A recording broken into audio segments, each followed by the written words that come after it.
All right, good morning. Thank you everyone for joining us for today's webinar on the situations in Xinjiang and Tibet on the eve of the Beijing Olympics. I'm John Van Doudelaarn, Editor-in-Chief of China Brief and the China Program Manager at the Jamestown Foundation. This Friday, the opening ceremony for the 2022 Winter Olympics will be held in Beijing. But it will hardly be a celebratory moment for either the international human rights community or China's beleaguered ethnic minorities, Uyghurs, Tibetans, and other minority groups.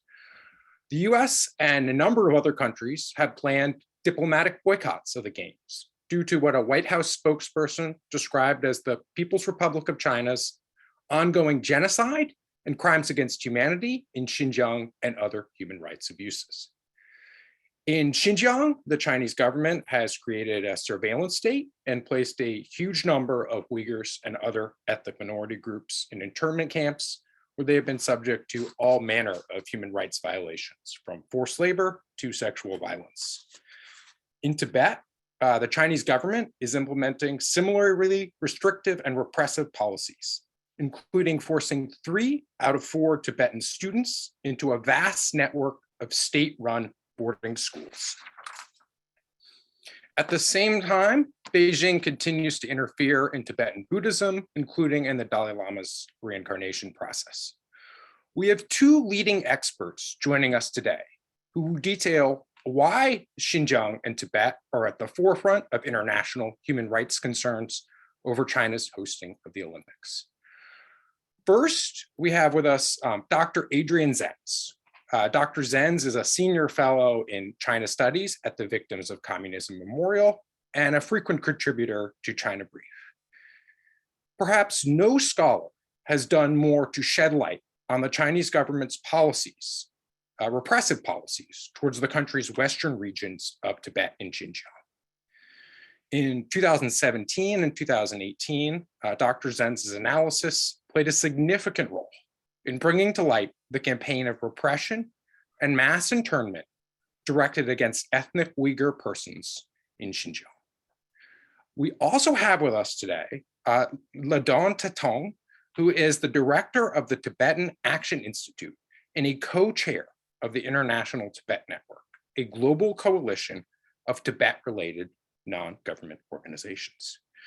She was previously the executive director of Students for a Free Tibet, and she was a key leader in the global campaign to expose China's repression in Tibet ahead of the 2008 Beijing Olympic Games.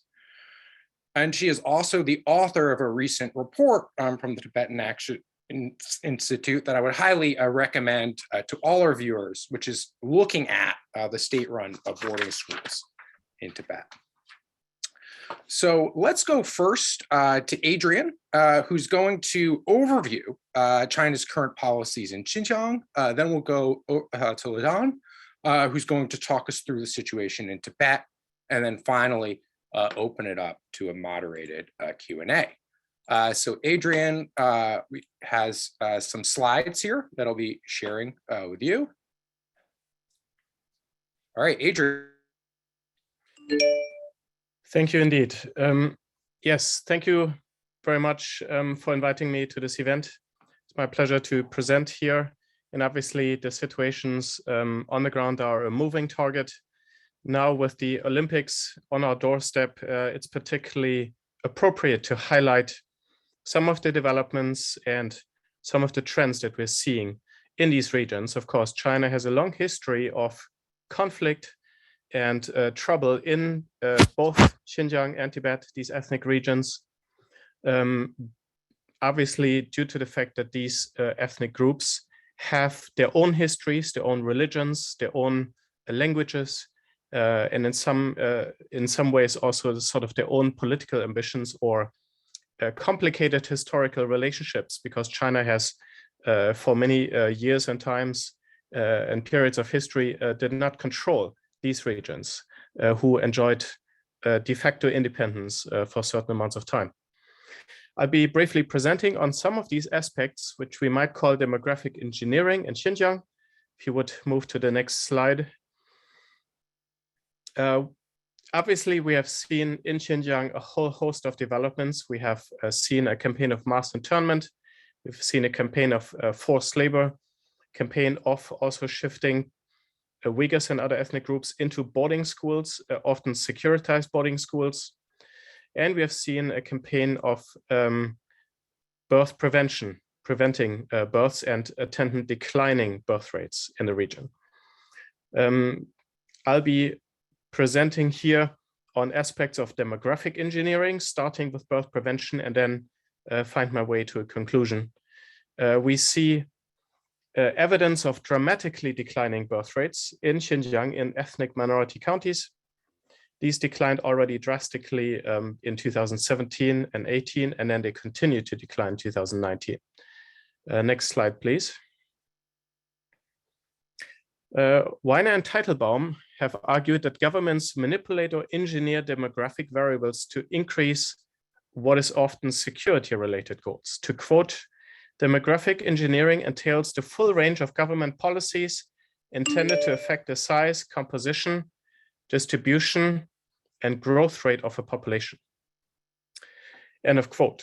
So we are seeing here a deliberate effort to shift the balance of an area, the ethnic balance, especially in terms of trying to create ethnically homogeneous populations. And I'm speaking of this in reference to Xinjiang. So we have discourses here that talk about changing the population structure and layout and ending the dominance of the Uyghur ethnic group. Some very blunt statements here by leading academics of the region, who have also said that the imbalance of the ethnic minority and Han population in southern Xinjiang reached an unbelievably serious degree. And by that, of course, they mean that Uyghurs make up over 90% of the population in southern Xinjiang. So there's kind of like a threat emanating, a perceived threat emanating from the Uyghur population, its concentration. If we go to the next slide, please. We see that for counterterrorism reasons, there is talk about the need to completely eradicate terrorist crimes in Xinjiang. It is necessary to completely eradicate the soil, the growth conditions, and the environment in which terrorist mobs produce crimes. And to do so, it's necessary to rationalize the population structure. And then next slide, please. And then these researchers go on to describe the human problem, solving the human problem, which really is about the concentration of the Uyghurs, their concentration, their proportion. And of course, many of them are unemployed or underemployed from the perspective of the state, especially agricultural surplus laborers. They're considered to be a so-called problem population. And so for reasons of national security, the state is seeking to re-engineer the demographics, the population structure in the region. Next slide, please. And in this, we have here the role played by coercive labor transfers also as both to re-engineer the demographic population composition and to achieve long-term government control in the region. In Xinjiang, we have two distinct systems of coercive labor. The first system is forced labor linked to internment camps, which is like a resettling basically after the period of re-education in a camp. These quote unquote graduates, they're really detainees, are released into coercive labor placements, typically factory work, often in factory parks, but they can also then eventually be shifted back home. The scope is unclear, but we can estimate them at several 100,000. This is a forced labor system. This is a very severe system of forced labor, releasing persons from the camps into labor placements. The system is unique to Xinjiang. There's not evidence of a wide-scale system of this type in any other part of China. Of course, there are sort of prison camps. Prison forced labor, of course, exists in all parts of China, but that's a different system. Secondly, we have forced labor linked to poverty elevation through labor transfers, which is a really large labor system that is not necessarily, at least conceptually, not linked to the internment camps, although it is linked to a highly securitized state, whereby you see you have the transfer of surplus laborers from agriculture to other sectors as part of poverty alleviation. Here we speak of a risk of coercive labor because, of course, some people might say, well, I want to have a job outside agriculture, and then the government arranges it for them. But we have to speak of a significant and in some cases very high risk of coercive labor, simply because the government here has a major target. And here we see parts of Xinjiang and Tibet. This coercive labor system, we also have strong indications that it's being implemented in Tibet. And sometimes this is mistakenly understood to be an equivalence to Xinjiang, that there's the same kind of forced labor as in Xinjiang, linked to the internment camps, but that's not the case. So up to 1.6 million might be at risk in Xinjiang alone. And this relates to seasonal and non-seasonal labor. So including cotton picking, for example, fruit picking, and so on. And some of these, if you go to the next slide, please. So with the camp labor, there is a low displacement, but a strong impact on separating families, because those who are placed into labor often work in factory parks, and there's a breaking apart of the family unit and of communities. The government here places a strong focus on post-internment control, often tries to keep those ones in the same region. So they're often not shipped to Xinjiang or other parts of China, because those who used to be in internment camps are considered unsafe populations. Next slide, please. But the poverty elevation through labor transfer is causing considerable displacement, also cross-regional displacement. So with the other forced labor system, we do have an impact on family units because they're not typically allowed to just go home, or they might be resettled in urban resettlements. But with labor transfers, we have transfers of laborers to other parts of China, although that's a fairly low percentage, only about 1%, but still several tens of thousands. And but we have very significant displacement within the region. The same we also have in Tibet. Labor transfers of Tibetans to other provinces is a very, very low percentage. That's not significant. But we see a potentially significant shifting of Tibetan populations within a province, within the Tibet Autonomous Region, which equally can lead to significant displacement and a breaking apart of traditional communities. And here, there's some figures, they just show you that these cross-regional transfers within Xinjiang, but to other prefectures, to other parts, such as from the Uyghur south to the predominantly Han north of Xinjiang. These are overproportionally targeting poor households and ethnic minority households. So we're talking several 100,000 people being displaced by labor transfers within Xinjiang. The impact of these, again, is a displacement, which plays some role in population optimization strategies, which, however, are also mainly achieved by birth prevention. But the main effect is a separation of families, of parents from children, a breaking apart of existing communities, the placing, because factories are heavily de facto more state-controlled settings, regardless whether a factory is set up by the state or not. There's cameras, there's security, you have to swipe a card to get in and out, if you can get out. There's a lot more control of whereabouts and movement. And of course, this also links to boarding schools and control education, because if the children are in full-time boarding school, it really doesn't matter where the parents work. They could be working in different counties and different prefectures and different villages, because the state is taking care of the children. This is a phenomenon that we're seeing in both Xinjiang and Tibet. So the labor transfer or the placing of traditional agricultural populations into factory work, industrial work, plays a major, major role in the Chinese state's re-engineering of these societies in order to re-engineer them from the ground up. Of course, there's not space for religion. Factory parks don't have a mosque, etc., or religious site. There's not the freedom. So you also have much greater control over spiritual practice, over family practice, and it significantly affects the this transmission of cultural heritage to the next generation. And in many ways, this is, of course, a way to control the current generation of ethnic groups in order to then effect lasting change over the next generation. Next slide. Legal analysis even says that the labor transfer in Xinjiang, this analysis was for Xinjiang specifically, may meet the criteria for the crime against humanity of forcible transfer. Because the crime against humanity of forcible transfer refers to a removal of civilians from a place where they're lawfully present without their consent, violating the protected rights and interests of persons to live in their communities and homes. And this, we have to be clear about this. This does not require actual force.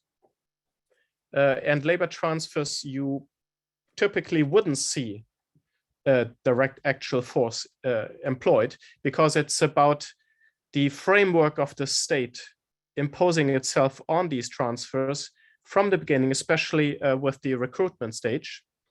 The threat of a possible physical or mental coercion or an overall coercive climate is sufficient for this to constitute a crime against humanity of forcible transfer, according to the statute, the Rome Statute of the International Criminal Court. This is especially the case if labor transfers alter or optimize the population composition, if the main goal of labor transfer is political and not just economic. Next slide, please.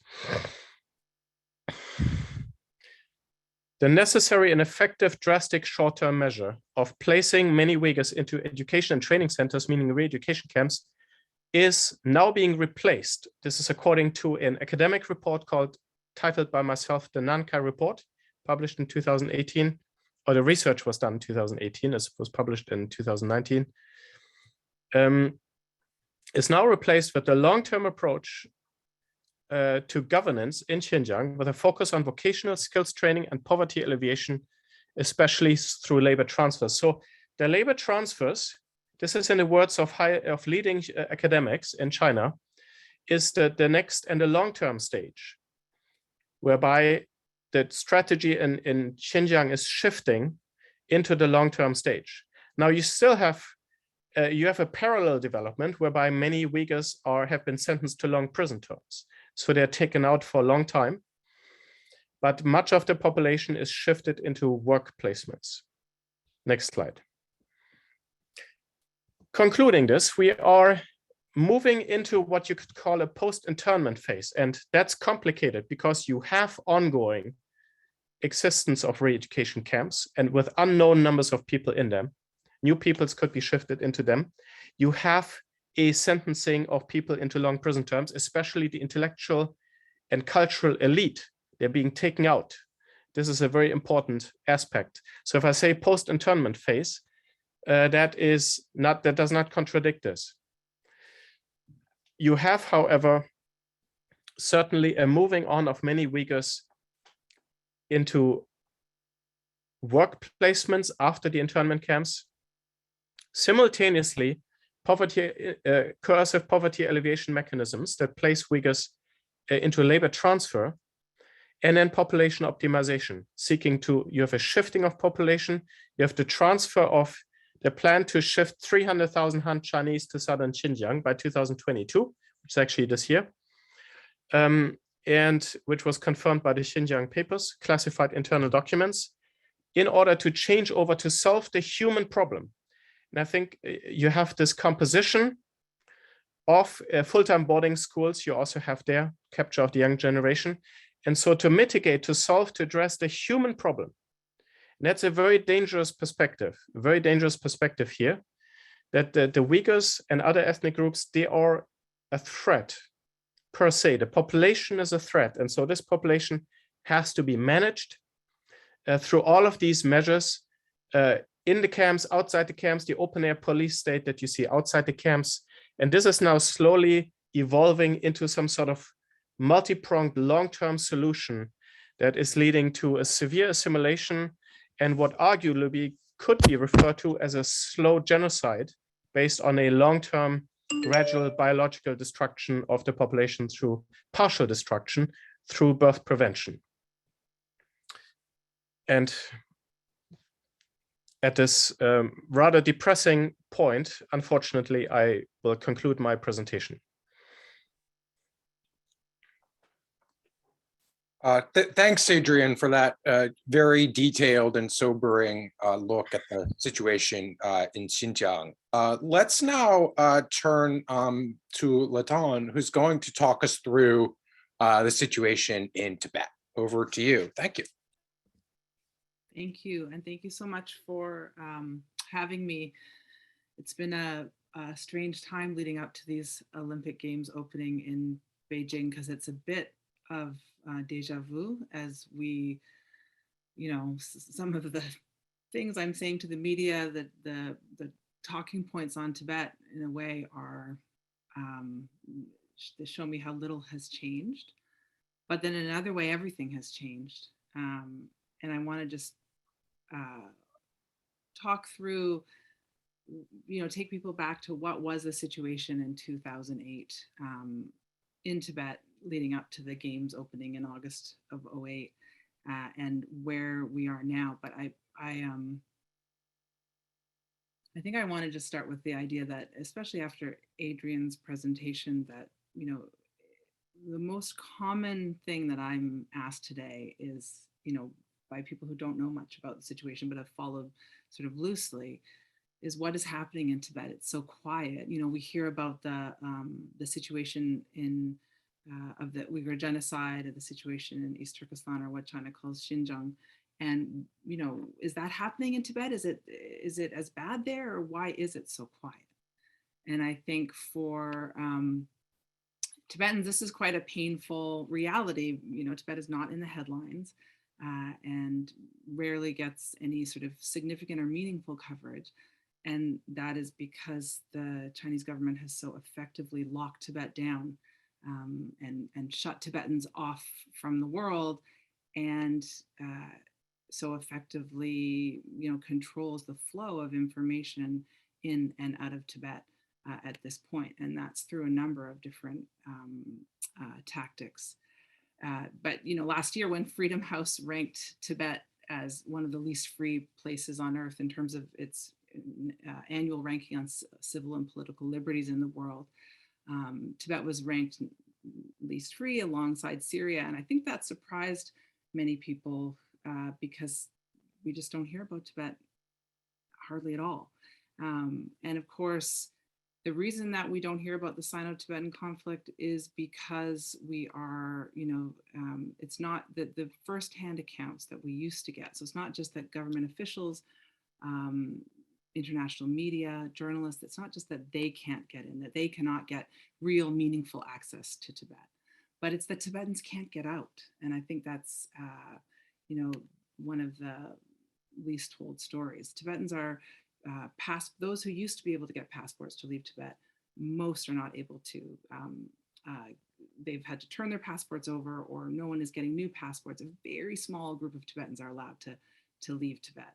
And of course, Tibetans living in exile around the world who did enjoy some ability to go back and forth into Tibet and Tibetan areas that, outside of what China calls the Tibetan Autonomous Region.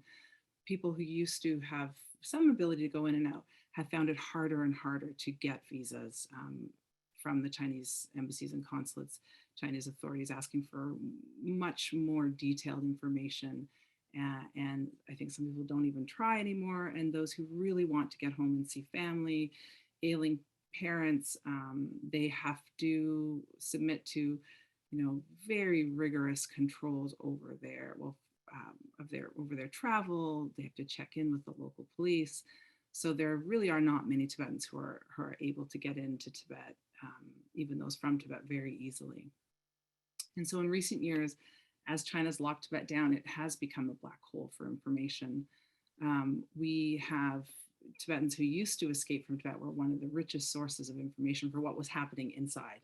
And the average, according to Human Rights Watch, was 2,200 Tibetans would escape every year up until 2008.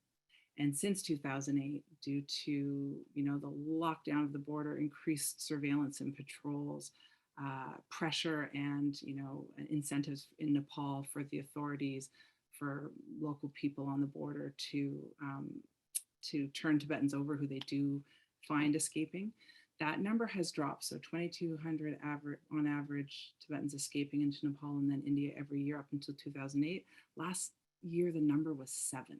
So 7 Tibetans effectively, or, you know, made it out that we know of.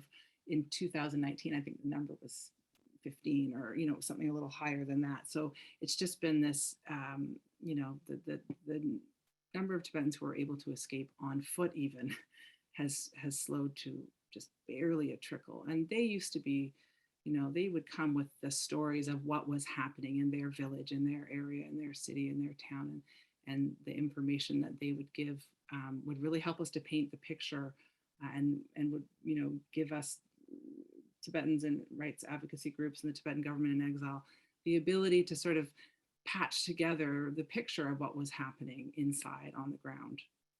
And they could speak freely to a certain degree once they reached Nepal and India, not like the Tibetans that we say would now rely on for information from inside Tibet, who are, if they're communicating with people outside, even just family members, they are, everything they say could have, you know, serious consequences for them. Sharing information is in these times more dangerous in some ways. Sharing information, say, about a protest or Chinese policies on the ground in Tibet, we see the people sharing the information getting harder, longer sentences, you know, worse punishment than the more severe punishment than the people who may have engaged in the action or the protests, or the challenge to the Chinese state themselves. So the clampdown that is still happening now started in 2008, and it started with the March uprising. And, you know, I'm sure most of your viewers here will remember the waves of protests that swept across all of historical Tibet at that time and challenged the Chinese government at the moment that really it mattered most to them in the lead up to the 2008 Olympic Games in Beijing, which China saw as its global coming out party. And the authorities were so determined that there would be no sign of instability or dissent. And it was exactly that moment. I will never forget. I was in Dharamsala in India, the seat of the Tibetan government in exile and the home of in exile of the Dalai Lama. I was there when the news came out that March 10th, Tibetan monks were protesting in the capital, Lhasa. And those protests in the streets of Lhasa spread across the entire Tibetan plateau, or what Tibetans know as the, you know, all 3 historical provinces of Tibet, Utsang, Kham, and Amdo. And so not just what China calls the Tibetan Autonomous Region, but all of the Tibetan autonomous prefectures and areas outside of the TAR. And these were Tibetans who were not, you know, it wasn't just monks and nuns. The protests that spread, there were, I think, close to 200 protests that have been recorded that we know of that took place across all of historical Tibet at that time. And the people that were participating in the protests, not just monks and nuns, but school teachers, school children, nomads. Some of the protests, people might remember, Tibetans came on horseback out of the mountains. They took down Chinese flags, put up Tibetan national flags. And really we saw a new generation who were raised entirely under the Chinese Communist Party in Chinese occupied Tibet, who had no memory, like my father, of an independent Tibet or anything before Chinese rule. This was really the most significant challenge to Chinese rule, even as compared to the protests that some of you might remember from the 80s, where, you know, in 87, 88, 89, there were significant protests, but at that time usually confined to the capital city, to Lhasa, and often, you know, the monks would start the protests and lay people would join in. But this was something entirely different.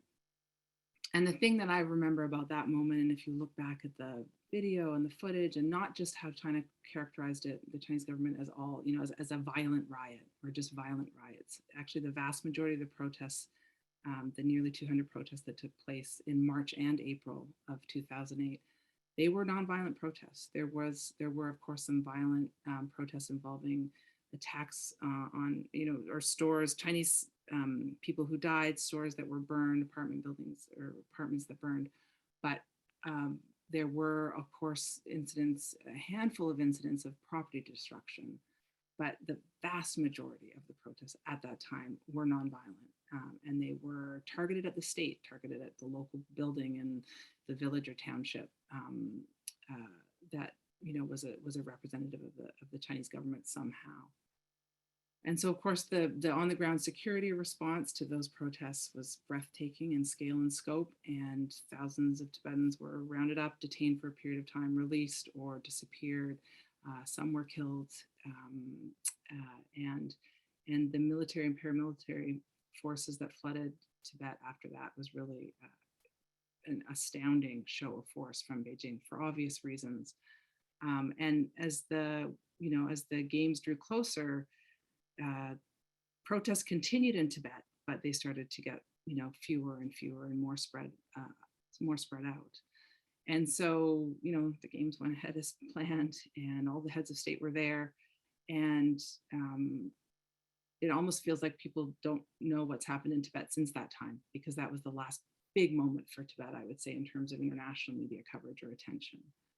But so much has happened since then. And, I'll just name a few of the key events before talking about our report on what's happening today in the colonial boarding schools.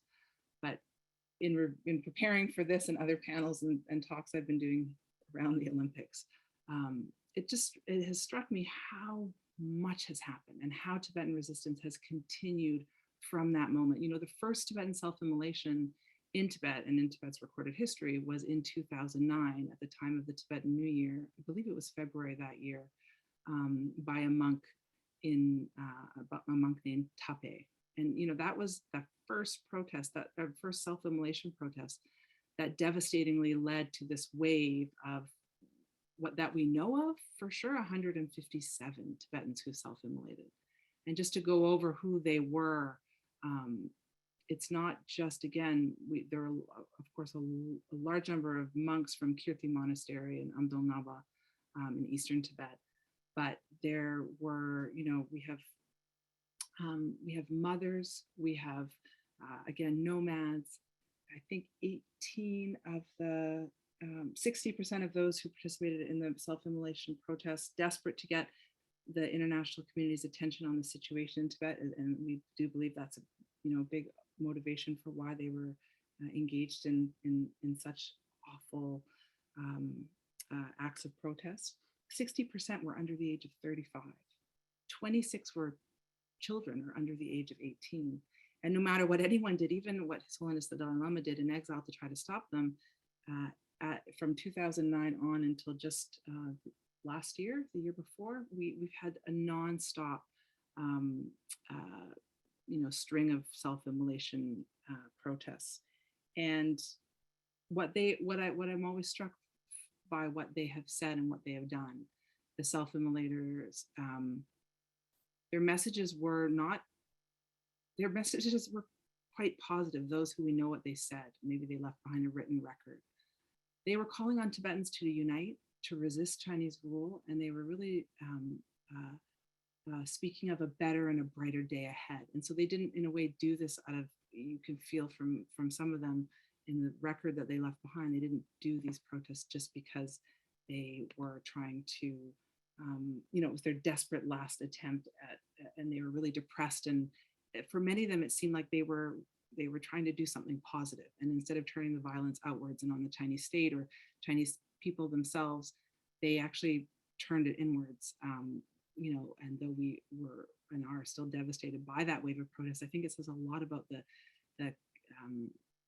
the strength of Tibetan resistance and identity. So many Tibetans called at that time for Tibetans to stay strong, to speak Tibetan language, to practice Tibetan custom and tradition, no matter what the Chinese authorities did.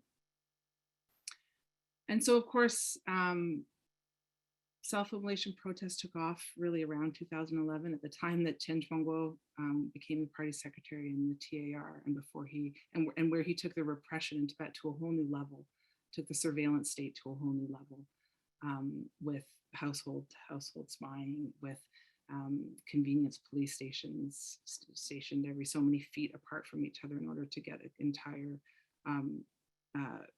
clear picture of what Tibetans were doing in every movement of Tibetans, and the grid system of management.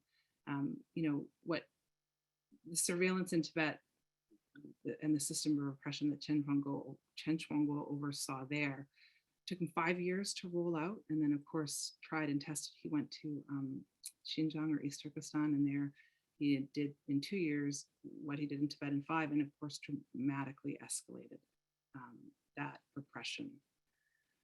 And so at around the same time, Chinese President Xi Jinping comes to power, and his pushing of cultural nationalist policies, the policies that seek to force so-called ethnic minorities in the PRC, so Tibetans and Uyghurs chief among them, also Southern Mongolians and others. His policies are the forced assimilationist policies that really are about quashing any resistance to the state now and in the future. So targeting all aspects of Tibetan culture, religion, language, Tibetan identity itself is sort of marked for elimination in this new Xi Jinping era, and this era of ethnic unity, and all of the euphemisms that are used to describe what is essentially the attempt by Beijing to wipe out these distinct identities and to just transform, not just to change fundamentally, say, Tibetan Buddhism and Tibetan cultural practices, but to transform, in this case with the children I'll talk about, transform Tibetans into something else, into Chinese nationalists. So my organization recently released a report that documents something that we had been hearing about for some time. So as there was a steady clampdown on language rights, language education policy, a move from Model 1 to Model 2 education system in Tibet. So from Tibetan language-based education, at least at the primary school level, to Chinese medium instruction completely, and then even at the primary school level, Tibetan children get all Chinese medium instruction and then one Tibetan language class.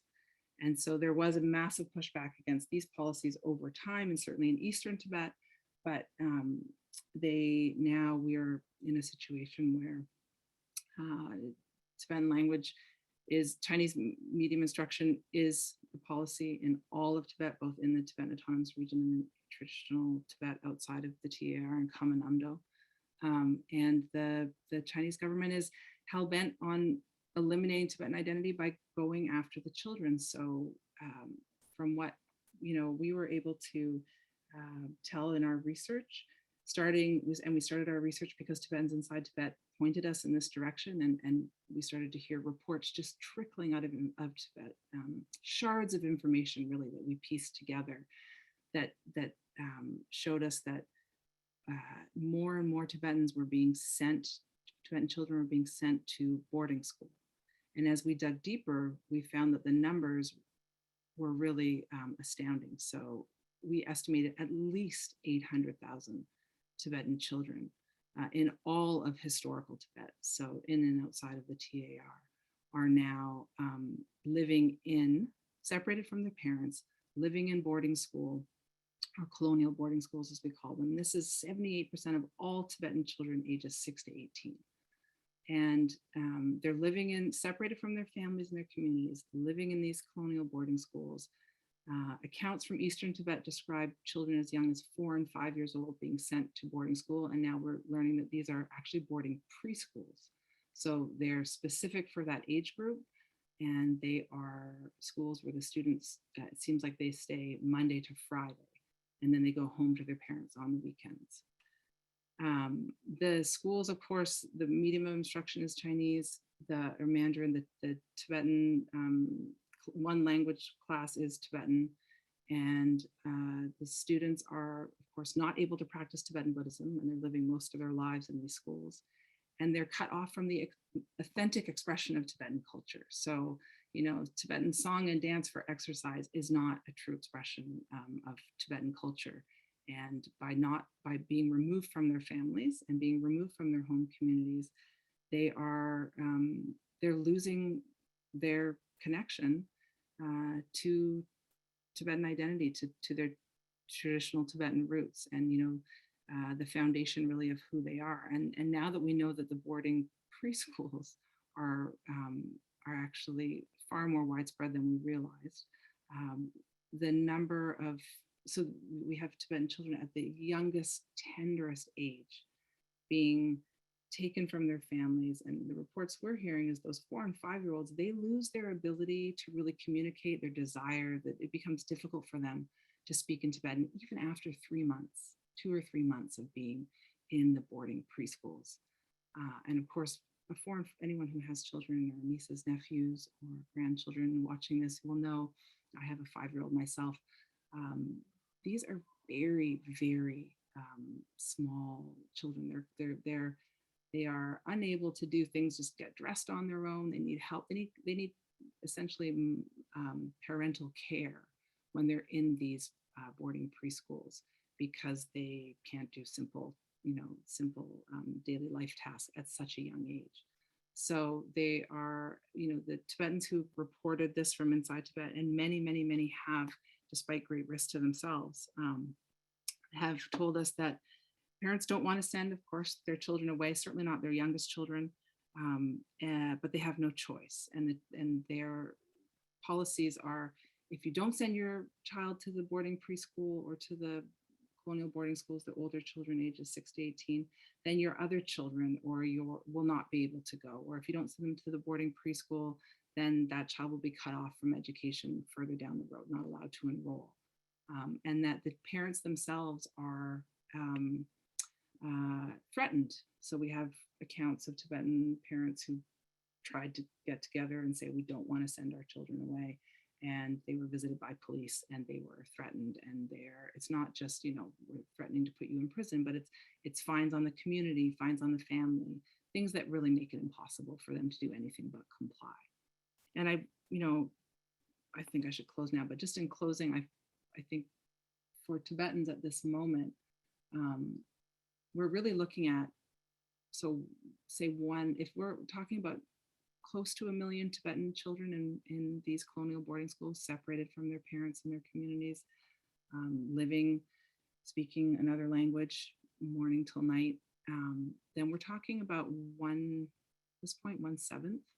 of the entire Tibetan population at this point, our future, under threat of losing connection to Tibetan culture and identity, and losing facility in Tibetan language. Losing Tibetan language altogether, I think, would be the threat with these 4 and 5-year-olds. And these policies, as far as we can tell, have been, this all started around 2014, 15, 16, really ramped up 2017, 18. And it looks like, the boarding preschools and the preschools in general are going to, the Chinese are pushing for, greater and greater attendance. And so really the entire future of Tibet, all of our children are at risk and at threat here. And I think this is a next level attack on Tibetan, the Tibetan nation, the Tibetan people. It's a violation of Tibetans' children's rights, collective rights, individual rights. As a parent, I cannot imagine what it would be like to be forced to send my children away at such a young age. But Tibetans are speaking out inside. The resistance continues, even though it's much quieter now. And we need attention on the situation, on these policies now. And that's one of the sad things that the Olympic Games, actually, reality is the Olympic Games moving ahead. There has been some attention on this issue. We hope to get more. Thank you very much. Thank you so much. Yes, the father of a 4-year-old, I can only imagine. That's unimaginable. and really horrific to hear about. I have no doubt that this will generate a tremendous amount of questions from our audience, and we've got a great audience here with us.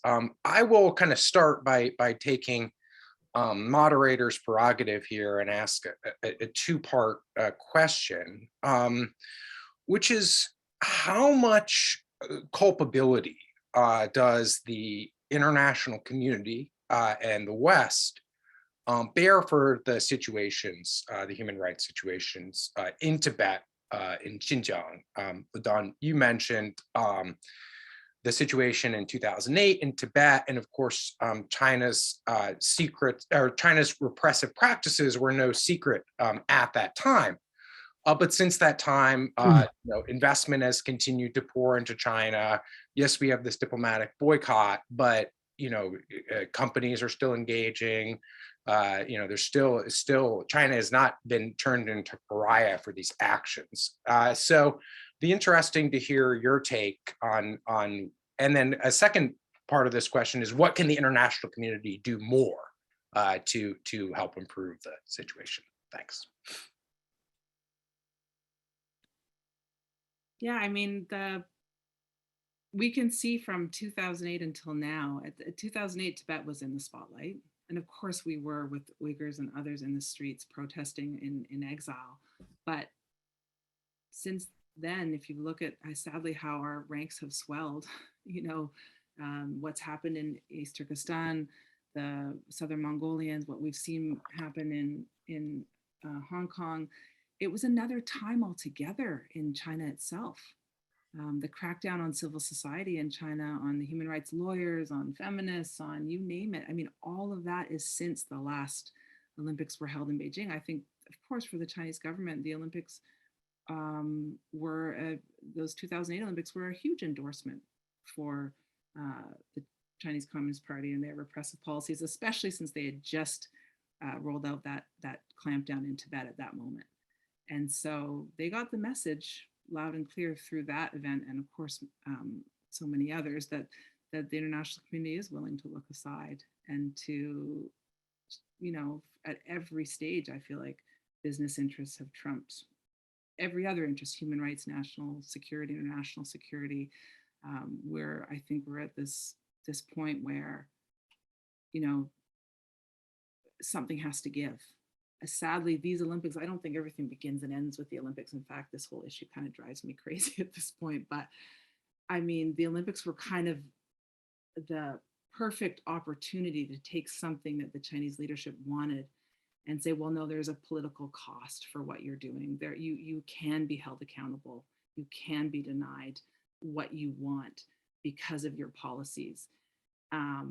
And the opportunity, I feel like, on certain, to the greatest degree, was squandered, because the Olympics have just not just been allowed to move ahead, but the whole sponsor and athlete movement somehow, all of the concerns about the athletes and whether they get to play have just trumped genocide, crimes against humanity. I mean, Hong Kong, the crackdown and the destruction of democracy and civil society, human rights in that sense in Hong Kong, press freedom, that's all happened before the world's eyes.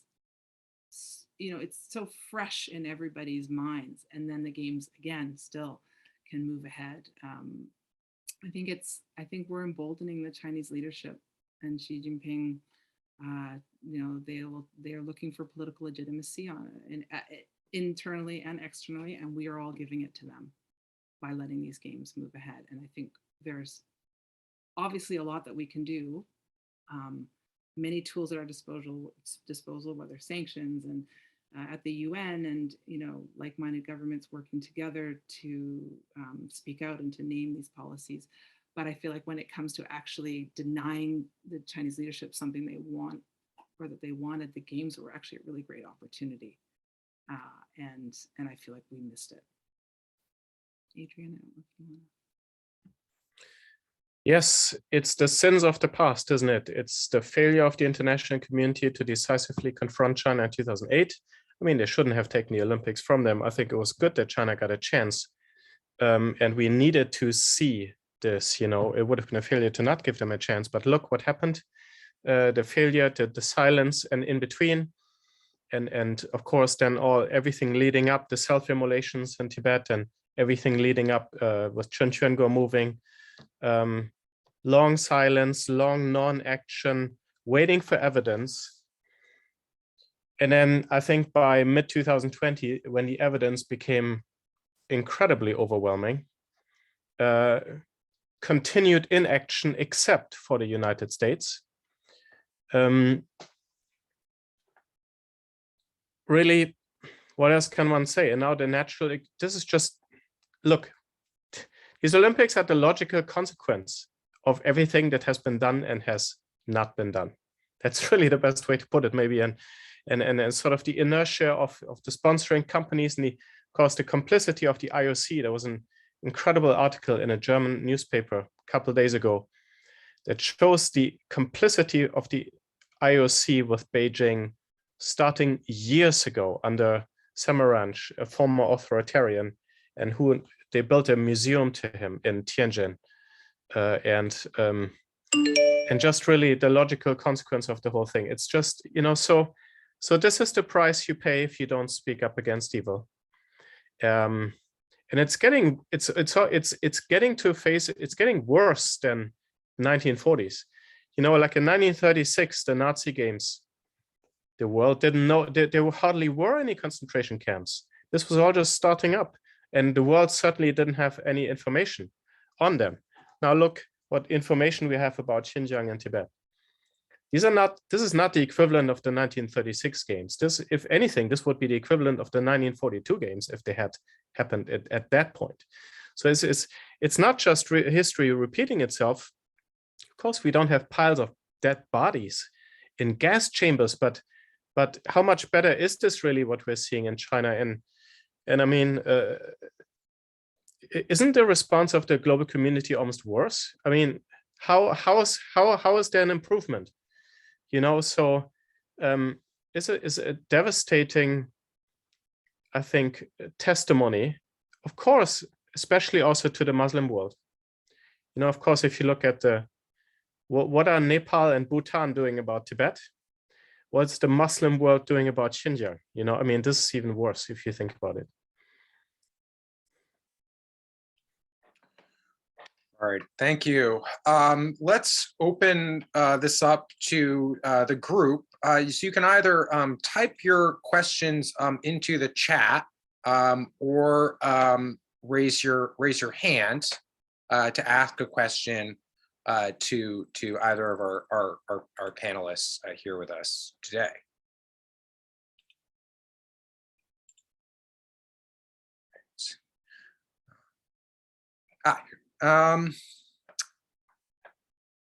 So we have a question, I guess, about Xi's experiences in Tibet and how influential. Maybe I'll broaden this out a little bit to look at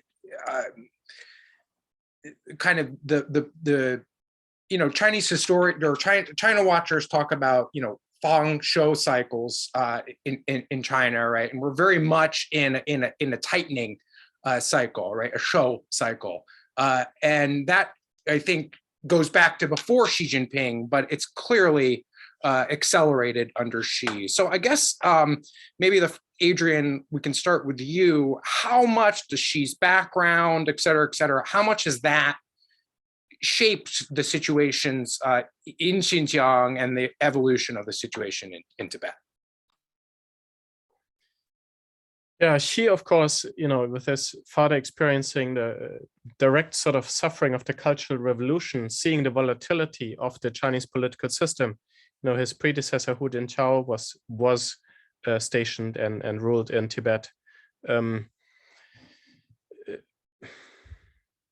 Xi is somebody who is a master at the Chinese power politics, and he knows that at the end of the day, it's the barrel of the gun that ensures the survival and the long-term rule. And I think more than anything else, Xi knows that everything is about the long-term rule of the party, and so everything we're seeing is in connection to that. He's a real pragmatist, and from that perspective, I think he is somebody who is now really making heads with nails. He's looking for final solutions and everything, including the reining in capitalism, the capitalist experiment, control over Chinese tech companies, controlling the party, ruthless corruption drive. So we're also here he's looking for sort of the definitive solution to the ethnic question and the ethnic problems, and using Chen Quanguo as his sort of, or used to use Chen Quanguo as his implementer,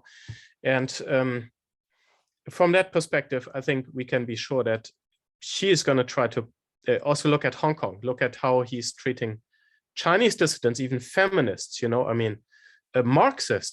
Marxist students, right, who are making the mistake of reading Marxism and trying to apply it literally. So she is just really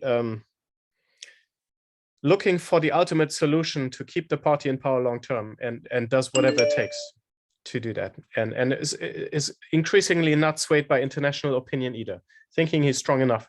I think they're ultimately relying on the power of the gun, not inclined to use the gun, of course, because that's not good for governance, also domestically, but really lining up everything and using the high-tech security state, of course, so that the confluence of the high-tech surveillance availability apparatus with Xi's personality, I think explains a great deal of what we're seeing. Yeah, I mean, Xi came to power saying that he would smash any challenge to Chinese rule in Tibet. And Tibetans were hopeful. Some Tibetans were hopeful. I know that His Holiness the Dalai Lama was hopeful that Xi Jinping's connection through his father to Tibetan Buddhism would maybe make him gentler in the way that he treated Tibetans, or there could be a breakthrough in terms of the Sino-Tibetan dialogue. But I think all we have seen is, as Adrian just said, is really next level repression. And this is one of the key issues for Tibetans. We have, as long as Tibetans live under Chinese rule, our freedom, our autonomy, our basic rights, it will all be up to the Chinese state and to foreign rulers to say whether, it's the 80s and it's Tibet could open up a bit, and Tibetans were guaranteed more rights, more autonomy. Tibetan language could be taught in the schools, or at least in the primary schools. And just depending on which leader's in charge and what the mood is in China at the moment, then Tibetans lose more freedom, less freedom, more freedom. I mean, this is under Xi Jinping. I think Tibetans, some were hopeful, but we see, the return to removing Tibetan Buddhist leaders' photos from the altars and the religious shrines, and Xi Jinping's photo is put there instead. I mean, that's where we are. And this isn't about controlling, I don't think anymore. It's about controlling Tibetan, the monks in the monasteries, or Tibetans in general. I think this is about finding those sort of final solutions to the problem of Tibetan resistance and continued challenges to the Chinese state and Chinese state control in Tibet. And I think the children, the policies, now governing education and children, the entire next generations of Tibetan children in colonial boarding schools or residential schools as we knew them in Canada. This is the solution, and it will be on some level probably very effective in changing Tibetans culturally, and there will be an impact, a very devastating impact, and a lot of suffering for Tibetans. I also think that the story of Tibetans all along has been one of continual resistance, no matter what. So the Tibetans who were taken in their earliest colonial boarding school programs, in the inland boarding school programs from Tibet to China to be educated there and become sort of model Communist Party Tibetan leaders, and they could be sent back to Tibet to govern Tibet. for Beijing. I mean, those Tibetans are extremely patriotic. They suffered a lot, their cultural identity. They suffered in China as, isolated and removed from their families. But that entire, so many Tibetans who went through the inland boarding school system in China are very clear about how Tibetans are not Chinese. They face such severe racism and discrimination that they're very political and they're very strong in their Tibetan identity, though they've had to struggle with the language and struggle with, to sort of regain their cultural knowledge and whatnot. But I think even with these kids, again, I mean, they can be raised to sort of be like Chinese nationals, but in the end, they're not. And when they leave those schools, the same structural racism and all of the discrimination in the system, all of it is still there facing Tibetans, all of the disadvantages for Tibetans in terms of economic opportunity and everything. It will all be there waiting for them, and they will know that they are not Chinese and that they are discriminated against and looked down upon.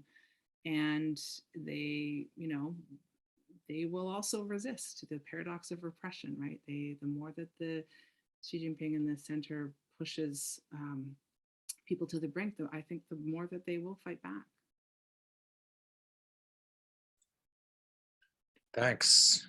We have a few questions coming in from the audience. One is from an anonymous attendee who spent years in Xinjiang and is asking about what is most effective, working with organizations in the Uyghur diaspora abroad, or continuing to try to do things within China, although this is difficult, dangerous, and increasingly infeasible.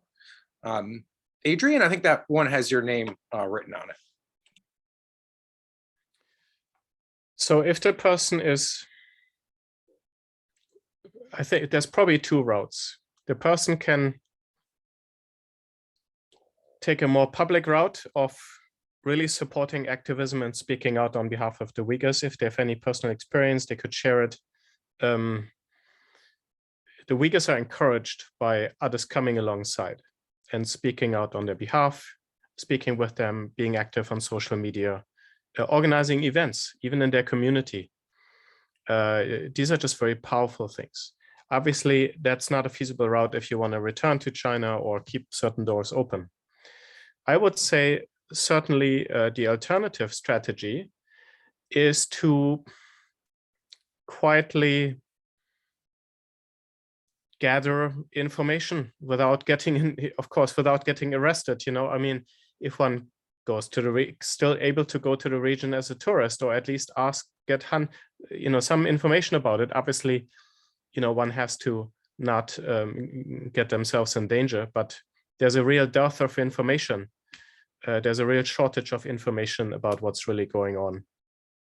And so that could also be a helpful alternative route. And of course, that only is of benefit if the information is passed on.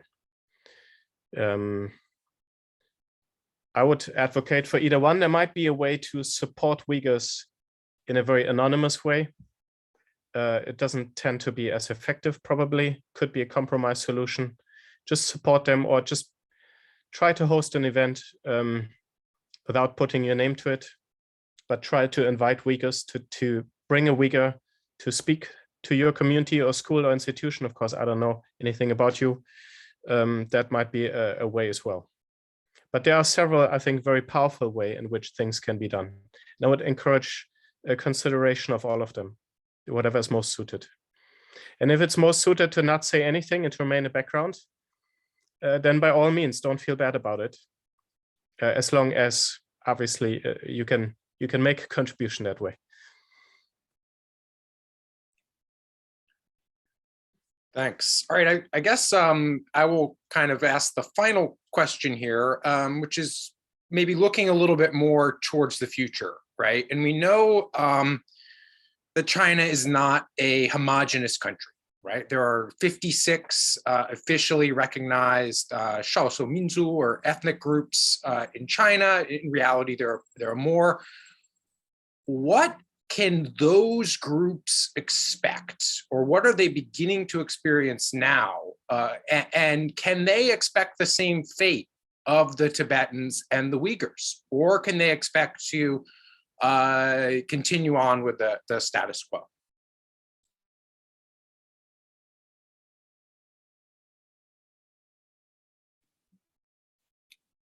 I don't know if Adrian wants to start. Ladies first. I think the answer's already there. I mean, Hui Muslims and others are being targeted. This is not just an Uyghur problem. This is about difference, I think, fundamentally. So of course, Tibetans and Uyghurs represent, and say Southern Mongolians, the largest groups, the biggest threat to potential, control of the Chinese government, but the instability, or whatever you want to call it, but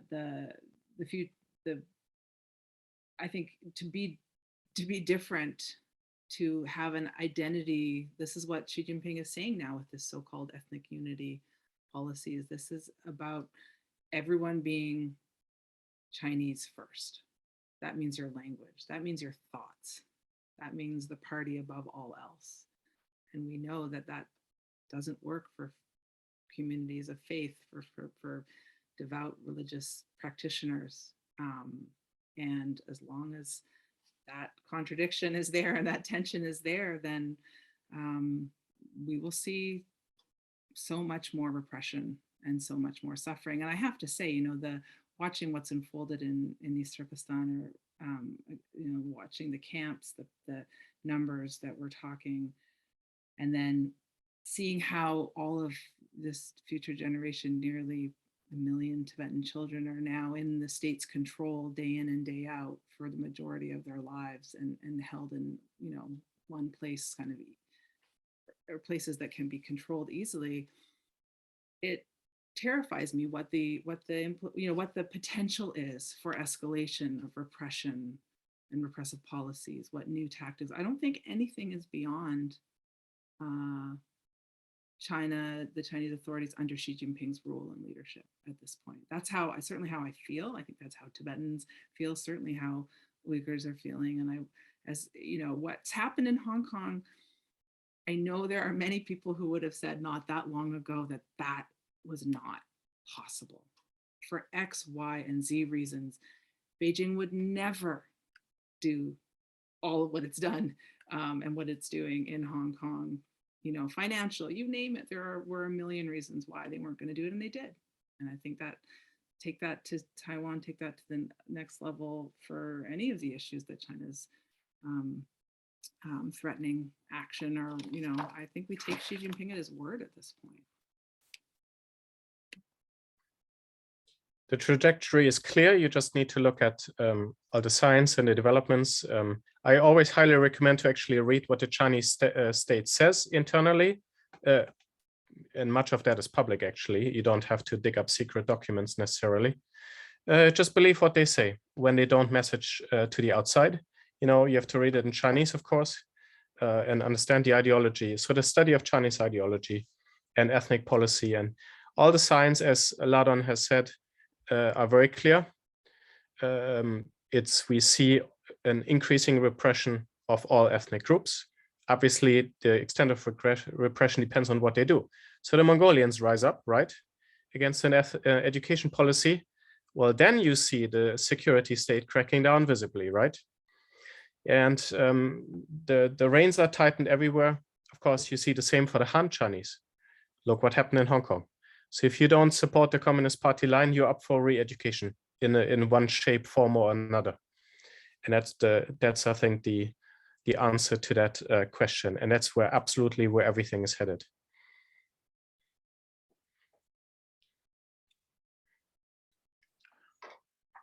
All right. Well, thank you, everyone, for taking the time today to join us. Special thanks to Adrian and Lhadon for their really, I would say, valiant work to shed light on these important issues.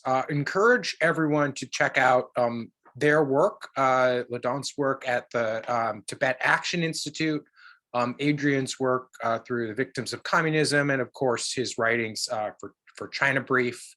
and doing exactly what Adrian just said, which is to look very closely at what the Chinese government is saying, which is what we'll continue to do. So thank you, everyone, for joining us. We'll have a recording of this event on YouTube or on jamestown.org after this discussion. And thank you, everyone.